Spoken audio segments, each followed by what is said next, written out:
Hello' friends, welcome back to my YouTube channel. মই অনুৰাগ শৰ্মা আপোনালোক সকলোকে পুনৰবাৰ স্বাগতম জনাইছোঁ মোৰ ইউটিউব চেনেলটোলৈ। আজি মই আপোনালোকৰ সন্মুখত এটা নতুন ভিডিঅ'লৈ উপস্থিত হৈছোঁ আৰু আজিৰ ভিডিঅ'টোত মই কি ক'বলৈ বিচাৰিছোঁ আপোনালোকে ইতিমধ্যে মোৰ থাম্বনেইলটোত চাগে দেখা পাইছেই।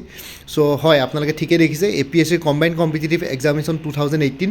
ছ' কম্বাইণ্ড কম্পিটিটিভ এক্সামিনেশ্যন 2018ৰ ৰিজাল্টছ আজি দিছে, কিন্তু গোটেইখিনি কেণ্ডিডেটছৰ ৰিজাল্ট অলৰেডি দি দিছিলে 2018 বেটছৰ, কিন্তু আজি মাত্ৰ বিশেষ 6জন কেণ্ডিডেটছৰ ৰিজাল্ট ডিক্লেয়াৰ কৰিছে। সেইটো একচুৱেলি তেতিয়া এটা কেছ চলিছিলে, এই 6জন কেণ্ডিডেটছৰ কিবা কমপ্লেইন আছিলে APSCৰ ক্ষেত্ৰত, কিবা ডাউট আছিলে তেওঁলোকৰ এনচাৰ স্ক্ৰিপ্ট স্ক্ৰুটনি কৰাত বা চেকিং কৰাত বা কিবা তেনেকুৱা ধৰণৰ ৰিজাল্ট লৈ পেলাই ছেটিছফাইড নাছিলে। ছ' তেওঁলোকে গুৱাহাটী হাইকোৰ্টত এপিল কৰিছিলে, পিটিশ্যন ফাইল কৰিছিলে, কেছ কৰিছিলে।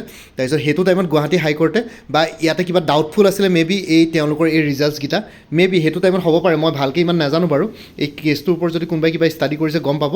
ছ' সেইটো টাইমত ময়ো দিছিলোঁ বাৰু কম্বাইণ্ড কম্পিটিটিভ এক্সামিনেশ্যন 2018টো ময়ো দিছিলোঁ, কিন্তু সেইটো টাইমত এই কেণ্ডিডেটছ কেইজনৰ ৰিজাল্টছ কিবা এটা কাৰণত নহয় তেওঁলোকে কেছ কৰিছে, নহয় তেওঁলোকৰ ৰিজাল্টছত কিবা ডাউট আছিলে, তেনেকুৱা ধৰণৰ হৈছিলে। ছ' গুৱাহাটী হাইকোৰ্টে তেওঁলোকৰ ইয়াতে ৰিজাল্টটো হেল্ড কৰি ৰাখিছিলে, ঠিক আছে, ডিক্লেয়াৰ কৰিবলৈ অৰ্ডাৰ দিয়া নাছিলে এই আছাম পাব্লিক ছাৰ্ভিচ কমিশ্যন APSCক। ছ' সেইটো কাৰণে এতিয়া আজি 24 ডিচেম্বৰ তাৰিখে 24 ডিচেম্বৰ 2020ত তেওঁলোকৰ ৰিজাল্টছ ডিক্লেয়াৰ কৰিছে, ঠিক আছে। এই 6জন কেণ্ডিডেটছক এতিয়া নতুনকৈ ৰিজাল্টছ ডিক্লেয়াৰ কৰিছে। তেওঁলোকে 2018 বেটছৰে হ'ব, কিন্তু এতিয়া জইন কৰিবগৈ 2025ত।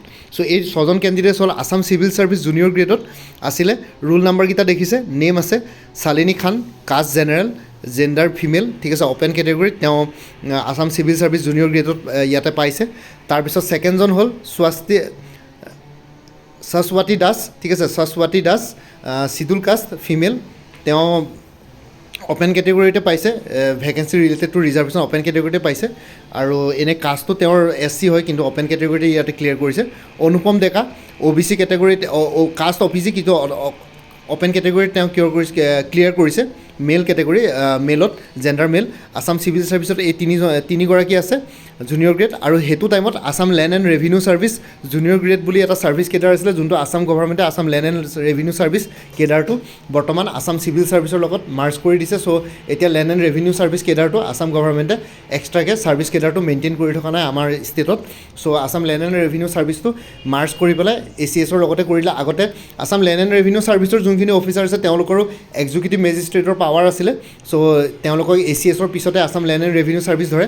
আছাম পুলিচ ছাৰ্ভিচতকৈ ওপৰত ধৰিছিলে, কাৰণ তেওঁলোকৰ এক্সিকিউটিভ মেজিষ্ট্ৰেটৰ পাৱাৰ আছিলে, এক্সিকিউটিভ মেজিষ্ট্ৰেট কি বুলি কয় কেটেগৰী ৰাখিছিলে। কিন্তু আছাম লেণ্ড এণ্ড ৰেভিনিউ ছাৰ্ভিচটো কমপ্লিটলি আছাম গভৰ্ণমেণ্টে সেইটো গোটেইটো আছাম চিভিল ছাৰ্ভিচৰ লগত একেলগে মাৰ্জ কৰি দিলে। ছ' এতিয়া Assam land and revenue service বুলি কোনো এক্সট্ৰা ছাৰ্ভিচ কেডাৰ নাই, ঠিক আছে। তাৰপিছত তেওঁ এই আছাম লেণ্ড এণ্ড ৰেভিনিউ ছাৰ্ভিচত গিৰবাণী ডেকা বোলাগৰাকীয়ে পাইছে ফিমেল কেটেগৰীত, অ'পেন কেটেগৰীত, কাষ্টটো জেনেৰেল হয়। তাৰপিছত লেবাৰ ইনস্পেক্টৰ পাইছে বিদিশা বড়ো, চিডুল ট্ৰাইব হিলছত ৰিজাৰ্ভ কেটেগৰীত পাইছে, জেণ্ডাৰ ফিমেল।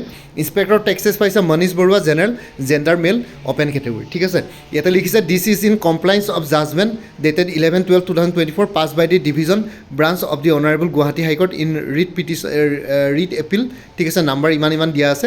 ছ' এইটো জাজমেণ্টটো 11/12/2024 হেৰি কৰিছে, পাছ কৰিছে ডিভিজন ব্ৰাঞ্চে, ঠিক আছে। জাজমেণ্ট নাম্বাৰ ইমানৰ কমপ্লায়েন্সৰ এগেইনষ্টে, ঠিক আছে। ছ' এইখিনি কেণ্ডিডেটছে এতিয়া নতুনকৈ পাইছে। ছ' আপোনালোকে দেখিছে 2018 বেটছৰে গৈ পেলাই জাষ্ট তেওঁলোকৰ ৰিজাল্টছ এতিয়া ডিক্লেয়াৰ কৰিছে। দেখিছেনে কম্বাইণ্ড কম্পিটিটিভ এক্সামিনেশ্যন 2018ৰ এই 6জন কেণ্ডিডেটছৰ কিবা কাৰণত গুৱাহাটী হাইকোৰ্টে উইথহেল্ড কৰি থৈছিলে ৰিজাল্ট, মানে ডিক্লেয়াৰ দিব কৰা নাছিলে, কিবাকিবি ডাউটফুল চাৰ্কামষ্টেঞ্চেছ আছিলে তেওঁলোকৰ ৰিজাল্টত। ছ' এতিয়া ডিক্লেয়াৰ কৰিছে।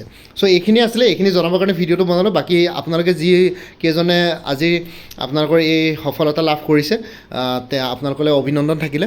ছ' দেৰিকৈ হ'লেও আপোনালোকৰ নিজৰ যোনটো ড্ৰিম আছিলে চিভিল ছাৰ্ভেণ্ট হোৱাৰ বা চিভিল ছাৰ্ভিচ এক্সামিনেশ্যন ক্লিয়াৰ কৰা, তো আপোনালোকে আজিৰ এই ড্ৰিমটোত আপোনালোকে নিজে পূৰা কৰিব পাৰিছে। ছ' আপোনালোকে অভিনন্দন থাকিলে আৰু আপোনালোকলৈ বেষ্ট উইচেছ থাকিলে ভৱিষ্যতলৈ আমাৰ ষ্টেটত ভালকৈ ছাৰ্ভ কৰিব বুলি আশা ৰাখিলোঁ।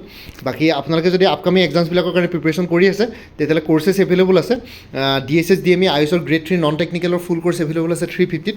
DSS DME আয়ুষ grade 3 technical full course general English, arithmetic আৰু ইংলিছৰ কাৰণে এভেইলেবল আছে 300ত। APSC enforcement inspector full course plus model mock model solved paper যদি লয় তেতিয়াহ'লে 400। APSC এনফৰ্চমেণ্ট ইনস্পেক্টৰ অকল ফুল কোৰ্চটো ল'লে 375, আৰু অকল যদি এনফৰ্চমেণ্ট ইনস্পেক্টৰ মক বা model question paper with answers লয় তেতিয়াহ'লে 50 rupees. Guwahati হাইকোৰ্টৰ judicial এছিষ্টেণ্টৰ full course available আছে 350ত।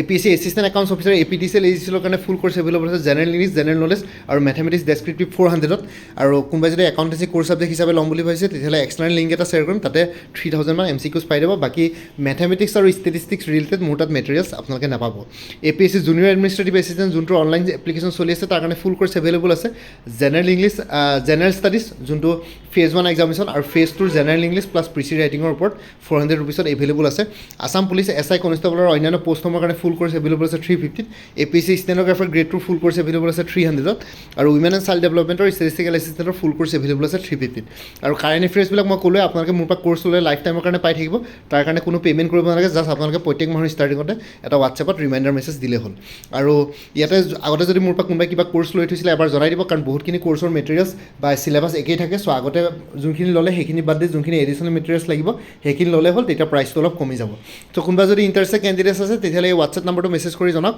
9706557851 আপোনালোকক কোনটো কোৰ্চ লাগে কোৰ্চৰ কণ্টেণ্টছখিনি শ্বেয়াৰ কৰিম লগতে পে'মেণ্টৰ লিংক দিম পে'মেণ্ট কৰাৰ লগে লগে গোটেই কোৰ্চটো নিজৰ হোৱাটছএপত PDF ফৰ্মেটত পাই যাব আৰু লগতে কোনোবা কিছুমান এক্সটাৰ্নেল ইম্পৰ্টেণ্ট ভিডিঅ' আৰু আপোনালোকৰ লিংক শ্বেয়াৰ কৰিম তাতে আপোনালোকে এডিশ্যনেল কিছুমান এক্সটাৰ্নেল ভিডিঅ'জো পাই যাব চ' যে আপোনালোকৰ আৰু অলপ ছাপৰ্ট হয় বাকী ইয়াতে যোনটো হোৱাটছএপ নাম্বাৰ দি আছে এইটো অনুগ্ৰহ কৰি কল নকৰিব এইটো জাষ্ট হোৱাটছএপ মেছেজৰ কাৰণে এভেইলেবল কলৰ কাৰণে এভেইলেবল নহয় বাকী ভিডিঅ' ডেছক্ৰিপশ্যনৰ কমেণ্ট ছেকশ্যন চেক কৰক তাতে কোৰ্চখিনিৰ কথা আৰু এবাৰ উল্লেখ কৰি দিছোঁ আপোনালোকে চাই ল'ব পাৰিব বাকী মোৰ আৰু এটা চেনেল আছে অসম আইকি বুলি সেই চেনেলটোৰ লিংকটো এই ভিডিঅ'টোৰ ডেছক্ৰিপশ্যনত শ্বেয়াৰ কৰিছোঁ আপোনালোকে সেইটো চেনেলটো ছাবস্ক্ৰাইব কৰিব পাৰিব চ' ভৱিষ্যতলৈ এনেকুৱা এটা কম্পিটিটিভ এক্সামছবিলাক ক্লিয়াৰ ক্ষেত্ৰত আৰু অলপ এক্সট্ৰা গাইডেঞ্চ পাই যায় বাকী মোৰ ভিডিঅ'ছবোৰ চাই যদি ভাল পায় মোৰ চেনেলটো ছাবস্ক্ৰাইব কৰি ল'ব আৰু লগতে আপোনালোকৰ যিমানখিনি ফেমিলি ফ্ৰেণ্ডছ ৰিলেটিভছ আৰু চিনাকি এক্সপিৰিয়েঞ্চ আছে তেওঁলোকৰ লগত মোৰ চেনেলটো শ্বেয়াৰ কৰিব লগতে কমেণ্ট ছেকশ্যনত জনাব কিবা যদি কুৱেশ্যন থাকে ডাউট থাকে মই নিশ্চয় আপোনালোকৰ কুৱেশ্যনছ আৰু ডাউটছবিলাকৰ ৰিপ্লাই দিবলৈ চেষ্টা কৰিম বাকী আজিৰ ভিডিঅ'টো ইমানতে সমাপ্ত কৰি আপোনালোক সকলোৰ পৰা বিদায় ল'লোঁ কাইলৈ পুনৰ এটা নতুন ভিডিঅ' লৈ আপোনালোকৰ সন্মুখত উপস্থিত হ'ম তেওঁলোকে ভালকৈ প্ৰিপেৰেশ্যন কৰি থাকক সকলোৱে অল দি বেষ্ট থাকিলে bye and take care friends Bharat Mata কি জয়